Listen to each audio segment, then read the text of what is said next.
Franca kryeson me rezultatin 1-0. Për Kylian Mbappé, ky është goli 3 në këtë kampionat botror, duke treguar edhe një herë që po ndjek gjeneratën e lojtarëve të mëdhenj të futbollit.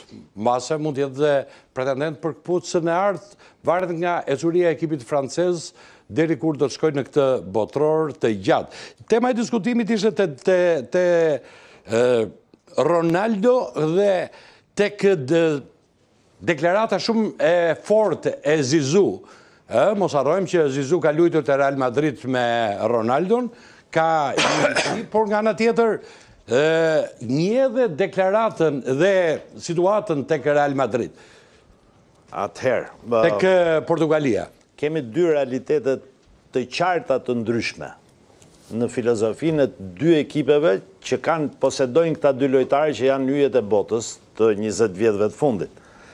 Kemi Argentinën që e ka pranuar Messin si liderin e vetë dhe të vetmin absolut, në kushtet kur i mungon dhe talenti në shumë element, ka lojtarë shumë punëtor, shumë të fizikshëm, të disiplinuar taktikisht, por nuk janë në nivel aq të lartë sa të krahasohen me ta. Por si ekip e ka pranuar Messin si lider dhe i shërben vetëm atij lojtari. Portugalia ka fatkeqësinë e madhe që nuk ka asnjë pozicion në fushë ku të gjesh që ajo ka mangësi. I ka të gjithë lojtarët nga më të mirët për çdo pozicion që luajnë. Kjo do të thotë që te Portugalia tash i kemi mesfushorët më të mirë të botës luajnë te ekipi i Portugalisë. Janë dy lojtarë që sapo kanë fituar 2 Champions League rresht. Personaliteti atyre lojtarëve rritet sepse janë lojtarë me 2 tituj shumë të rëndësishëm në futboll. Po? Dhe ata e shikojnë veten krahasimisht afër Ronaldos si cilësi i futbollit dhe nuk kanë faj që e shikojnë veten ashtu. Po ta lexosh me hollësi. E gjithë deklarata Zinedine Zidane është kryekput korrekte, por sulmon vetëm një person, sulmon trajnerin e ekipit portugez që nuk administron këtë situatë.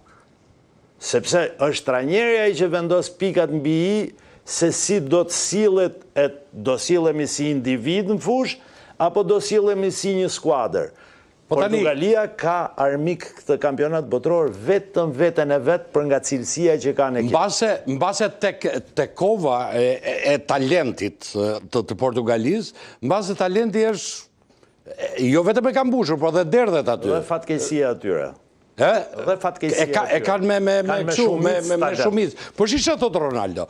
Përqendrohuni te ajo që mund të kontrolloni. Të gjithë bashkë në emision.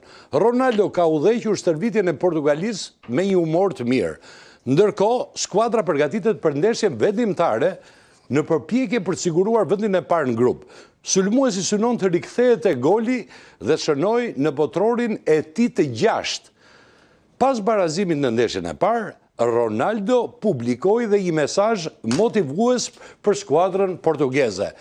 Ky udhtim është ende i gjatë. Andi. Është dhe i gjatë, po është dhe i shkurtër, se ta provojnë mos ta fitojnë të ndeshje dhe shef, është udhtim i gjatë apo jo. Sara? Po, Ronaldo si lider ka këtë detyrën që të motivojë ekipin gjatë gjithë kohës dhe patjetër që do vinte kjo deklarata, por që mbetet për të parë se çfarë do t'japin fushën e lojës sepse nuk e kanë nisur mirë. Tani të presim që do ndodhi. Të gjithë duke pritur futbollin. Të presim. Tashi, po besoj se Ronaldo... Me çfarë efekti do ma krahasoje momentin e Ronaldos në një makinë? Po ka pak sofim motori. Çfarë quhet? Sofim. Dërsitje. Ronaldo është Ronaldo, por futbolli është i paparashikueshëm. Në fundit, goli është ai që bën diferencën dhe ka rëndësi përtej spektaklit apo emrit që ai mund të ketë në fushën e lojës. Kështu që presim të shikojmë nëse Ronaldo do ta kthejë përmbys të gjithë këto diskutime që po bëhen në ditët e fundit për të. Okej, shikojmë nga momenti në moment se çfarë do të ndodhi, por vjen Kylian Mbappé, një lojtar i ri, edhe ky lojtar i sojt Nazeli, do të thoja unë, te Real Madrid, me tekat e tij, kapriçot e tij, por me efikasitet të një ekip që është një tjetër kove mbushur me plot talente, dhe mos them dy. Po ta marrim Mbappén e botërorit kaluar, ka kontrast me këtë Mbappén e sotëm, flas performën që ka aktualin. Tek Real Madridit me të vërtet ka shkruar gola, por nuk ka qenë aty ku duhet, e ka treguar dhe në Champions League, ku aty është njësia madhëse më e mirë e një futbollisti. Sot përfiton nga një grup shumë i mirë dhe një ansambël shumë i fortë me kualitet që kanë krah. Do flisim ndryshe nëse do ishte Cristiano Ronaldo në majtë sulmi tek Franca, dhe në këtë moment shumë me këtë formë që ka aktuale.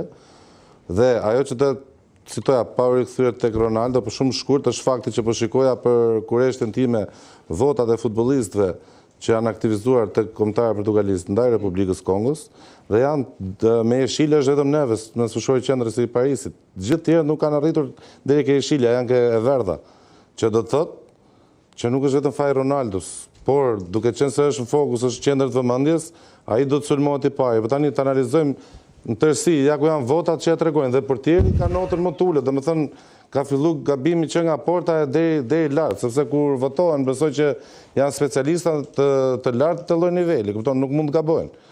Tani nëse gjithë ekipi është me Jeshile dhe është vetëm Ronaldo me të verdh, unë do shigjetoja vetëm Ronaldon si atë faktorin kyç të ecurisë jo të mirë tani në ndeshjen e parë të Portugalit. Mbappé vjen te ky grup, mbase është hylli më i madh i lojtarëve së bashku me Haaland, që është më shumë një makineri force që vepron në zonat kundërshtare. Mbappé të paktën ka më shumë shpërthim, më shumë elegancë, më shumë shpejtësi, më shumë ambicie, më shumë para si kontratë. Te kjo e fundit jam dakord, të tjerat ha diskutim. Mbappé është natyra e futbollistit që është si këto bimët që rriten vetëm në zonat caktuara. Çfarë do thotë kjo? Vetëm në ekipet që mund të përshtaten futbollit, stilit futbollit atij mund të shkëlqej. Një nga këto është Franca. Në atë stil futbolli që luan ekipi kombëtar francez, atij i merret maksimumi. Në stilin që luan Real Madridit, ja, nuk përshtatet, se nuk do të thotë ti je lojtar i shkëlqyer dhe ti mund të bësh hajër në çdo ekip. Mund të jesh shumë i mirë, por si shkon përshtat një natyrë loje që ka një ekip.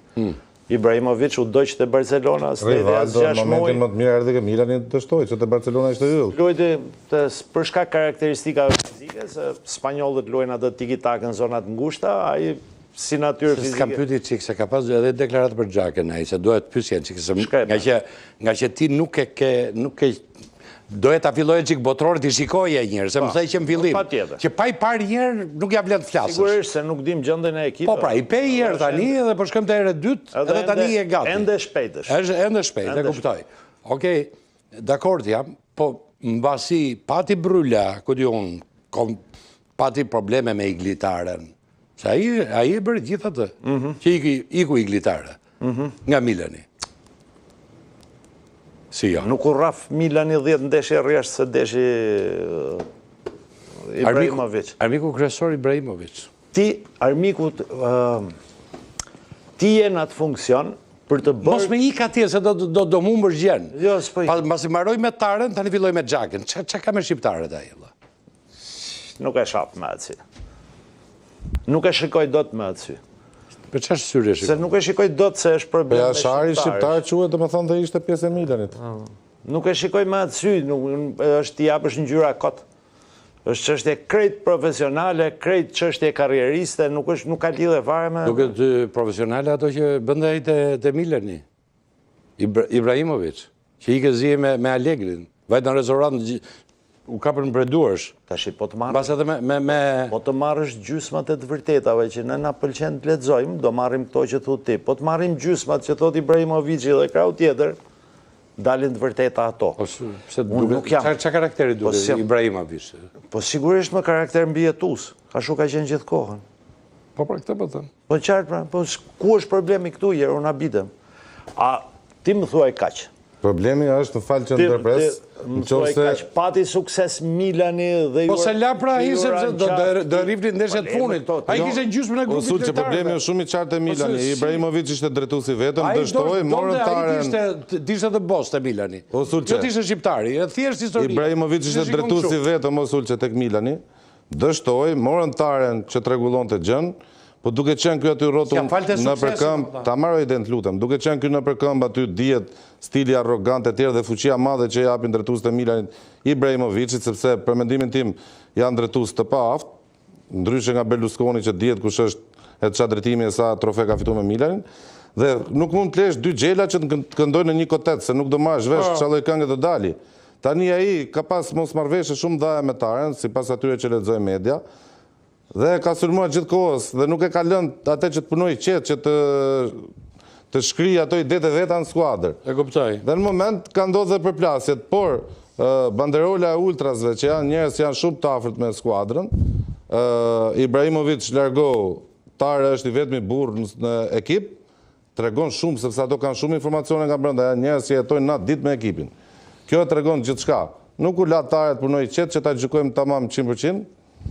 Por që Ibrahimovic, për mendimin tim, është si ai berberi i ri, do qethi shumë veta me probleme derisa të mësoj dorën. Po flas në rolin e drejtuesit, si futbollist është futbollist i madh. Nuk e gjykoj kështu, kam tendencën ta shikoj kështu. E shikoj këtë ngjarje, e shoh si e ke parasysh kur vete lund me një klub madh që të ha fanela, zvoglohesh si lojtar. Dhe shiti kur bëhet fjalë Po thotë që fanella ka hëngër atë iglitare. Ore, të ha personalitetit tjetrit dhe sa o kolos.